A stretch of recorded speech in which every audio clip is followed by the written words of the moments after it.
السلام علیکم ڈاکٹر صاحب، بیت المقدس جو ہے یہ مسلمانوں کا قبلہ اول ہے یا نہیں ہے؟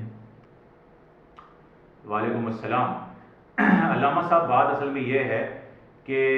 یہ عوام کو لوگ کنفیوز کرتے ہیں، اور بعض جو ہوتے ہیں نا جن میں عقل بہت کم ہوتی ہے یا ان کا مطالعہ ہی کم ہوتا ہے تو وہ اس طرح کی باتیں کرتے ہیں۔ اس مسئلے میں بھی آپ دیکھ لیں کہ ماشاءاللہ دیوبند مسلک کے لوگ ہوں، اہل حدیث مسلک کے لوگ ہوں یا بریلوی مسلک کے لوگ ہوں، سب کا اتفاق ہے اس مسئلے میں۔ بیت المقدس، بیت المقدس، یروشلم مسلمانوں کا قبلہ اول ہے، ٹھیک ہے؟ بات ذرا آپ دیکھ لیں، میں دونوں پوائنٹس آپ کو بات سمجھاؤں گا۔ کچھ دیر کے لیے ہم یہ فارمولہ مان لیتے ہیں کہ یار اصل میں سارے نبی جو تھے وہ اسلامی کے تھے، اور اگر یہ دین پہلے سے چلا آ رہا ہے بھائی کہ یہ جو ہے آدم علیہ السلام سے اسلام چلا آ رہا ہے، اگر ہم اس فارمولے کو لے کے چلتے ہیں، اس ہم اصول کو لے کے کر چلتے ہیں، اور تب بھی دیکھ لیں بھائی اسلام کنٹینیو وہیں سے ہوا، یعنی سرکار دو عالم صلی اللہ علیہ وسلم نے اعلان نبوت کے بعد بیت المقدس ہی کی طرف جو ہے رخ کر کر نماز پڑھی، اور بیچ میں آپ وہ جو ہے کعبۃ اللہ کو، جو کہ حرم تھا، جو بیت اللہ شریف ہے آج ہم جس کا طواف کرتے ہیں، اس کو آپ بیچ میں حائل رکھتے تھے، اس طرح نماز پڑھتے تھے کہ بیچ میں وہ بھی پڑھے۔ جیسے کہ ہم آج کل جو ہے عمرہ کرنے کے بعد جو ہے طواف کرنے کے بعد ہم جو ہے وہ 2 رکعت نماز جو پڑھتے ہیں تو اس میں ہم مقام ابراہیم کو بیچ میں حائل کر کے کرتے ہیں، مقام ابراہیم کو بیچ میں کر کے کعبے کا رخ کر کے پڑھ ہوتے ہیں۔ بیسیکلی ہم وہ مقام ابراہیم کی طرف نہیں، کعبۃ اللہ کی طرف منہ کر کے نماز پڑھ ہوتے ہیں۔ تو حضور علیہ السلام بھی مکہ مکرمہ کی جو آپ کی ہجرت سے پہلے کا زندگی کا جو معاملہ ہے، جو ہجرت سے پہلے کے جو دور ہے، اس میں یہ تھا کہ آپ بیت المقدس کی طرف منہ کر کے نماز پڑھتے تھے اور بیچ میں حائل رکھتے تھے بیت اللہ شریف کو بھی،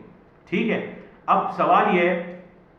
ہم نے پہلا اور دوسرا فارمولہ میں الگ الگ کرتا، لیکن میں نے تعلیمات کے حساب سے اتفاق سے جوڑ ہی دیا کہ اگر ہم یہ بات رکھیں کہ ہم بولیں یار قبلہ اول یوں چلا آ رہا ہے کہ وہ اصل میں ابراہیم علیہ السلام ہے، تو انبیاء کرام کا زیادہ تر مرکز بیت المقدس ہی رہا، تو وہاں سے کنٹینیو ہوا اسلام، کیونکہ عیسیٰ علیہ السلام آخر میں چھوڑ کے چلے گئے تھے نا آسمانوں پہ، اپنی امت کو چھوڑ کے آسمانوں پہ چلے گئے تھے عیسیٰ علیہ السلام، تو وہیں سے اب اسلام حضور علیہ السلام کی تعلیمات کو کنٹینیو کریں، وہیں سے جوڑیں، اہل حق کا راستہ تو وہی تھا نا، اللہ کا دین تو وہی تھا، تو وہاں سے اگر ہمارے اپنے نبی کی تعلیمات کو کنٹینیو کریں تو مرکز کیا تھا عیسیٰ علیہ السلام کے دور میں؟ بیت المقدس، تو سر کنٹینیو وہیں سے ہوا اگر آپ اس چیز کو لیتے ہیں۔ اور اگر ہم اس چیز کو لیتے ہیں کہ صرف ہم پچھلی باتوں کو اور جو الہامی جو معاملہ تھا تورات انجیل، ہم اس چیز کو ایک سائڈ میں کر کے صرف ہم حضور علیہ السلام جو آپ دین لے کر آئے ہم صرف اس کی اگر بات کریں، تو تب بھی یہی ہے کہ آپ علیہ السلام نے رخ کیا۔ سر قبلے کا مطلب یہ نہیں ہے، ہم نے یہ نہیں کرے کہ اول اللہ کا پہلا گھر ہے،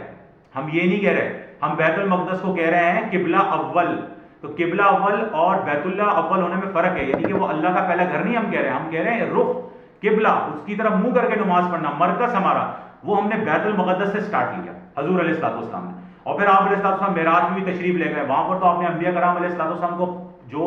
امامت کی، امام الانبیاء کے منصب پر آپ فائز ہوئے، آپ نے انبیاء کرام علیہ السلام کے آگے جو امامت فرمائی حضور علیہ السلام نے، اس سے بیت المقدس کو ایک ایسی فضیلت مل گئی جو نہ مسجد نبوی میں ایسی فضیلت ہے اور نہ بیت اللہ شریف میں ایسی فضیلت ہے، کہ سارے نبیوں کی امامت جو حضور نے کری جس پلیٹ فارم پہ، جس جگہ پہ، وہ بیت المقدس ہے، مسجد اقصی ہے، تو مسجد اقصی مسلمانوں کا قبلہ اول ہے، یہ بات تصدیق اور متفق اعلیٰ ہے، اس پر کوئی قسم کی بحث نہیں ہے، جو لوگ بحث میں گئے ان کے پاس بھی دلائل نہیں ہے، کیونکہ ہم قبلے کی بات کر رہے ہیں، ہم یہ بات نہیں کر رہے ہیں، جو لوگ حدیث ثابت کر رہے ہوتے ہیں نا کہ ابراہیم علیہ السلام نے پہلے تو اصل میں بیت اللہ شریف بنایا، کعبۃ اللہ مکہ مکرمہ میں کعبۃ اللہ آپ نے پہلے بنایا ابراہیم علیہ السلام نے، یا آدم علیہ السلام نے پہلا گھر تو بنایا تھا، تو سر ہم پہلے گھر کی بات نہیں کر رہے، ہم قبلے کی بات کر رہے ہیں کہ کس کی طرف منہ کر کے حضور علیہ السلام نے سٹارٹنگ میں نماز پڑھی، یہاں سے ہم بات کو ناپ رہے ہیں، تو بیت المقدس مسجد اقصی کیا ہوا؟ قبلہ اول، اور اس کے بعد آتا ہے کعبۃ اللہ بیت اللہ۔ پھر آپ بعض لوگ اس میں بھی حجت کریں گے، تو یہ پوائنٹ کو ذرا ذہن میں رکھیں کہ یار پھر اگر وہ قبلہ اول ہے تو ہم ادھر کیا کر رہے ہیں؟ تو بھائی قرآن بھی حکم ہے نا، اللہ تعالیٰ نے وہاں سے پھر پھیر دیا، اللہ تعالیٰ نے کہا کہ اب آپ جو ہے بیت اللہ کی طرف منہ کر کے نماز پڑھے، یہیں کا حج ہوگا، یہیں عمرہ ادا ہوگا، اس کو ایک فضیلت دی بیت اللہ کو سب سے بڑھ کر، ٹھیک ہے نا؟ اللہ تعالیٰ نے یہ جو اللہ کا گھر تھا، اللہ تعالیٰ نے اس کو ایک فضیلت دی، اور ہم سارے مسلمانوں کو اللہ تعالیٰ نے جو ہے یہاں پر پھیر دیا، کس کی طرف؟ بیت اللہ کی طرف پھیر دیا، تو اول تو پھر بھی وہی رہا، تو پہلے تو وہی تھا نا، سیکنڈ اس کے بعد یہ پھر قبلہ یہ دو ہوا نا، اول تو نہیں ہوا، اور آپ پھر دیکھیں کہ اس میں بھی حکمت تھی، اگر فرض کر لیں کہ قبلہ اول بیت المقدس اور یہ مسجد اقصی جو ہے یہی اگر ہمارا رہتا اور وہی ہم عمرہ حج کرنے جاتے، پھر آپ سمجھ لیں کہ دنیا میں کتنے یہودی رہتے، بس اس بات کو ذرا سمجھ لیں آپ۔